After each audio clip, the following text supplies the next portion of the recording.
Bismillah ve salatu ve selamu ala Resulillah ve ala alihi ve sahbihi ve men vala. İmam Suyuti'ninki Halifler Tarihi namlı kitabı dersimizin devamında bugün İmam Hüseyin radıyallahu anhu öldürülgenden keyin ve boğa vakalikler ve şundakla Cillani'nki bu adamın qarta yığılışı, yığızar qilishi haqidagi mezmunlar bilan tanışıp çıkaylı. İmam Tirmizi rahmetullahi aleyhi Selma diye ayolda rivayet qilib, bu ayol men Resulullah'ın ayoli Ummu Selme'nin huzuriga kirsem yig'lab o'ltiribdi dedi. Nemi yig'laylar desem, bu ayol cevap verip Peygamberimizni tushimda ko'rdim. Bosh ko'zlari, saqollari to'pichang.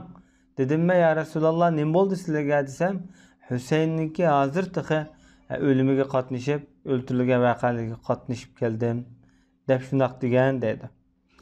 Bu İmam Hüseyin Peygamberimizga bek sevimli, bek amroq navrsi. Hatta xutba o'qiyotgan vaqtida xutbani to'xtatib qo'yib, tushib, minbarga elib chiqib, shu darajada hamda nayat amroqdi. Bundan tushlarniki ko'rilishi o tabiiy avval buni xato deb ketgili bo'lmaydi. İmam Beyhaqi rahmetullahi alayhi Abdullah ibn Abbas'tan rivayet qilgan Dalail-i Nubuva namlı kitabida Abdullah ibn Abbas mı Peygamberimizni shu kunduzda tushida ko'ribdi-da hamda nayatdi to'pichang qo'lida bir shishida qon bor ekan. Shundan Abdullah ibn Abbas so'rabdi. Ota-onam pido bo'lsin ya Rasululloh, nima qon bu desam, bu Hüseyin'nin ve Hüseyin'nin etrafındaki hemralarının qini dedi. Ben bugün bunu tepib aldım deb shundoq degan dedi Peygamberimiz. Şu kunni men hisoblab chiqsam, shu tush ko'rgan kunni, ash kuni rost degandek İmam Hüseyin shahid qilingan kun ekan dedi. Demak bu yerda Abdullah ibn Abbas mı ko'rgan tushida uyg'oniblar hamda shu ko'rgan tushiga qarta shu kunni qaysi kun ekanligini hisoblabdi-da. Keyin masalan xabar yetildi-ku, masalan 12-15 kundan keyin. Shu tush ko'rgan kunning o'zida İmam Hüseyin Kerbaloda Iroqda o'ldirilgan ekan. Hamda Abu Nuaym Dalail-i Nubuva nomli kitobda Ummu Selmada rivoyat qilib, bu ayol deydi, men Jillaniki hatto shu Hüseyinga yig'ilganligini, ko'z yosh qilganligini men anglagan edim deb shunday rivoyat qilgan dedi. Allohu a'lam. Sa'lib o'zing Amali nomli kitobda Abi Janobil Kalbiyda rivoyat qilib, Kerbaloga kelib, shu arablarning shu yerdagi bir kattalaridan biriga dedim, sizlar bu jillarning yig'ilgan ovozini anglaganliginglar haqida menga bir gap yetdi, rostmi shu desam, u odam, sen har qanday odam ushqarsang mushada, Kerbaloda Iroqda, hammasi deb birdi, rost aytib bo'lgan dedi. Dedim men unda bo'lsa sen nimani anglaganliging menga deb bergan desam, ular tövendeki so'zni anglaganligini bayon qilgan dedi. Peygamberimiz onun pişanesini siylagan dedi. Ay Hüseyin'in ha. Onun mağazlarda nur çaknap tuğan bir balı idi dedi. Onun ata anısı Kureyş'nin en katlılardan idi. Çoğun dadısı olsa bütün çoğun dadılarının en katlısı yaxşısı idi dedi. Şu mezmundaki şiirde hem Cilla'nın okuallıkını hem de sada yanrap değilgelikleri rivayet kılgan. Vallahu alem. Hem de İmam Hüseyin ve İmam Hüseyin'ninki hem de bir kısım özünki dadısının balları, özünün tukalları öldürülgen vaxtıda Abdullah ibn Zeyd ularının başlarına aşı Demeşk'e Yezid'den kışık emet biripti. Yezid beslepte hoşulaptı hem de.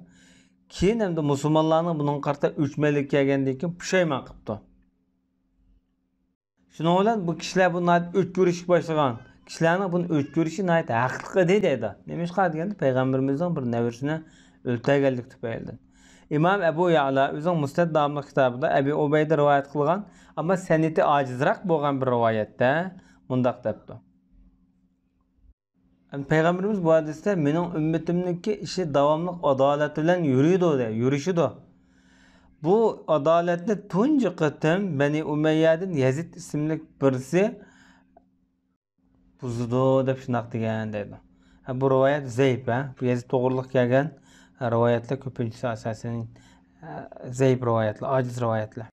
Raviyani mi özü Musned namlı kitabında Ebu Derda degan sahabe rivayet qilib, bu sahabe Resulullah'ın mundaq deganligini anglagan edim dedi. Tunji bular Beni Umeyyad'ın Yezid isimli birisi mening sunnetimni o'zgartirdi degan dedi. Hamda Nevfel ibn Abul Furat degan bir adam, bu keyingi mezgildagi o'tgan adam. Ömer ibn Abdülaziz'ninki zamanında şu kişinin huzurda edim dedi. Ömer ibn Abdülaziz degan Hicriye 100-nechinchi yil 101-yil ölüp ketgan adam. Demek Yezid'den 40 yıldan keyin ölüp ketdi bu adam. Şondan bir adam Yezid'ninki geplerini qilib soldi-da shu yerda. Gep qilib Emirul Mu'minin Yezid ibn Muaviye dedi. Yani müminlerin emiri padişahı deb bunda o'zing laqab hurmat nomi bilan zikr qilgan ekan Yezidni. Ömer ibn Abdülaziz debdiki Emirul Mu'minin da'vatsana, mu'minlarning emiri deb uni maqtab da'vatsanda deb u odamni 20 qamchi urishga buyurib 20 qamchi urgan deydi. Demak, Ömer ibn Abdülaziz mi Yezidniki bu qilmishlarga norozilik bildirgan. 40 yildan keyin bo'lsin. Endi Ömer ibn Abdülaziz mi shu Umayyi cemaatidan chiqqan eng dangliq odil podshoh. Bu adamniki onasi tarafi Ömer ibn Hattab tutuşudu. Onasi tarafından Ömer ibn Hattab tutuşudu. Hem dadisi tarafi şu Umayyi cemaatidan. Ama Umayyi tarixidagi eng adil, eng taqva, eng salih o'tgan birdan bir adil bir podshoh bu.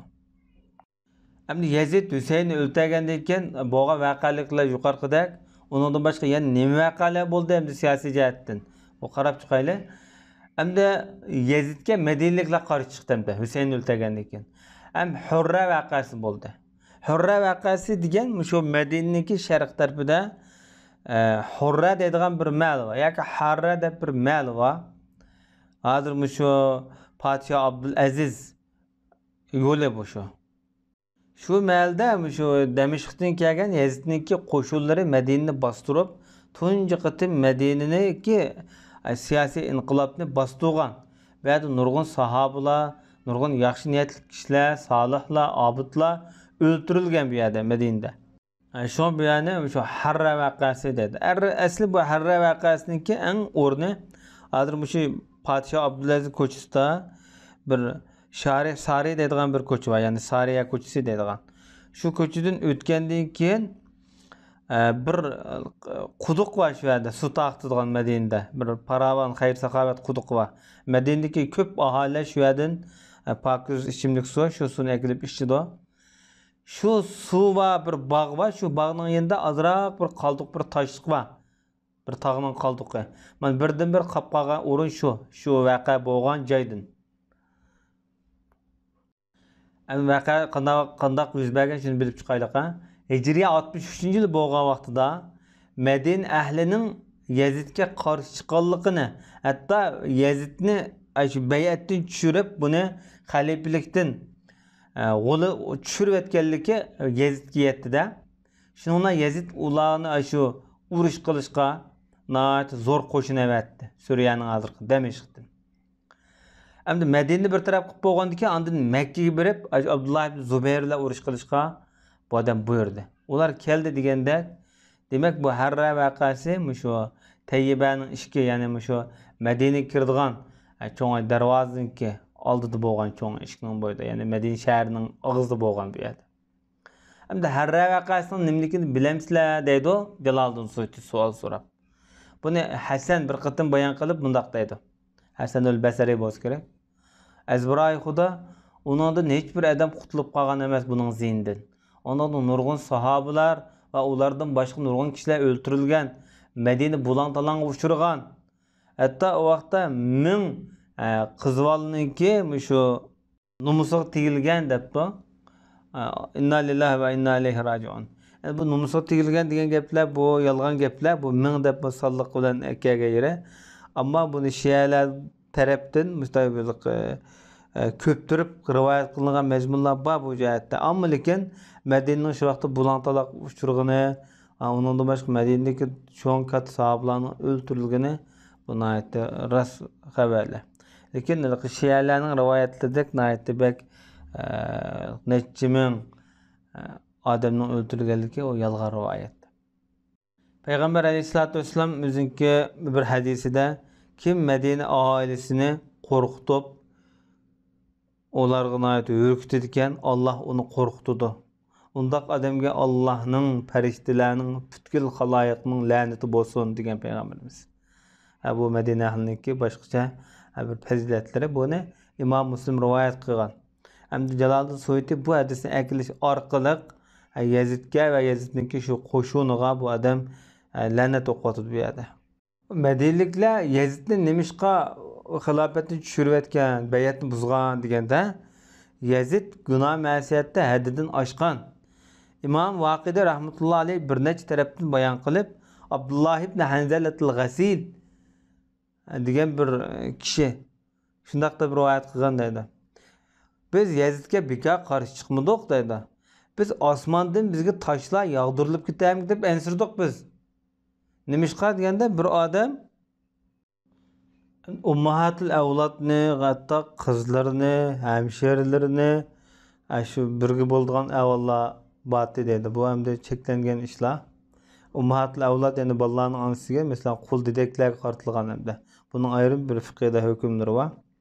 O vaqtlarda arak şinayet aşkar bulup ketken hatta namazını taşlaydıgan, namaz okumaydıgan avvallar yüz bergen. Şuna biz muhtemelen asmandan taş yağdırılıp ketayım deb ensirgen idik.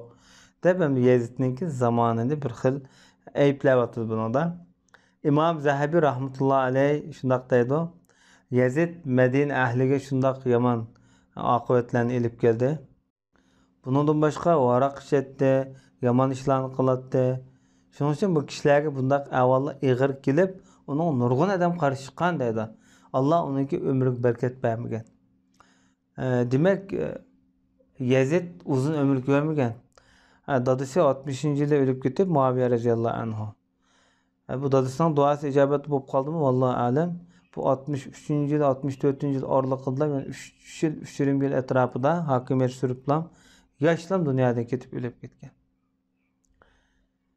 Biz ayetlik derste bunu da başka yan mezmunlarını okuyumuz. Ve sallallahu aleyhi ve nebiyyina Muhammed ve ala alihi ve sahbihi ecma'in.